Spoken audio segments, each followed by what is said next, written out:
இல்லப்பா விஜய் சொல்ற மாதிரி மன்னராட்சிங்கிற கணக்குல தான் இப்போ வரைக்கும் நடந்துகிட்டு இருக்கு. முடிசூட்டி வேற என்ன மன்னராட்சின்றது விஜய் சொல்லுங்க. இல்ல நான் விமர்சனம் சொல்றேன். நம்ம இவர் சொன்னாரு ஆதவர்ஜுனா சொல்லி அதை விஜய் பிடிச்சிக்கிட்டாரு. அதனால மன்னராட்சின்றது அந்த மன்னராட்சிக்கு தானே நீங்க உட்காந்து முட்டு குத்துன்னு அங்க தொத்தி விட்டு எம்பி சீட்டு கொடுத்து தான் இங்க வந்துக்கிறீங்க.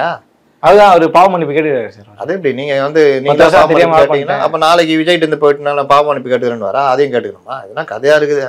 நீங்க உங்க இஷ்டத்துக்கு பண்றதுலாம் பாவ மன்னிப்பு கேட்டீங்கன்னா நாங்க ஏத்துக்கணுமா? நாளைக்கு வேற கட்சிக்கு போயிட்டு விஜய் கூட இருந்தது பாவ மன்னிப்பு கேட்டுக்கிறேன்னுவீங்களா?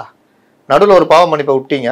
இது விசிகா சார் அவங்க இப்ப எங்க இருக்காங்கன்னே தெரியலையே சார். அவங்க யாரு விசிகாங்கிற ஒரு கட்சி எங்க இருக்குன்னு தெரியல சார். வருவாருங்க இன்னைக்கு கூட மேடையில கூப்பிட்டு சால்வெல்லாம் போத்துனாங்கல்ல. ஆமா சார் இந்த மாதிரி நிகழ்ச்சியில பாக்குறோம் சார். அதை தாண்டி அவர் பார்க்க முடியல. அந்த எப்போதெல்லாம் அட்வொகேட் பிரச்சனைக்கு பிறகு அதுக்கு பிறகு அவர் பெருசா எந்த இடத்துமே அட்வொகேட் பிரச்சனையிலேயே அவர் தப்பா பேசி ரொம்ப ஸ்கிரால் பண்ணி ரொம்ப இதாகி போயிட்டாரு.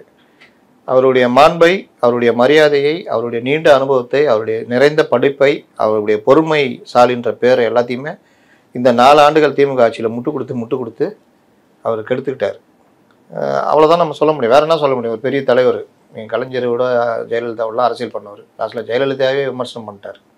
அதுக்கப்புறம் நான் அப்படி சொல்லிங்கன்னு மாற்றினார். இதெல்லாம் நம்ம அவருடைய சர்க்கிள்கள்னு நம்ம பார்க்கலாம். இது ஒரு பாட்டுனா அவர்கள் இன்றைக்கும் அந்த இதுதான் முட்டு கொடுத்துட்ருக்காங்க. இப்போ அவருடைய எண்ணெல்லாம் என்ன இருக்கும்? எப்படியா சீட்டு 10 சீட்டு வாங்கிடணும், வேறு என்ன பண்ணுறது அப்படின்ற மாதிரி தான் போய்கிட்டு இருக்கும்.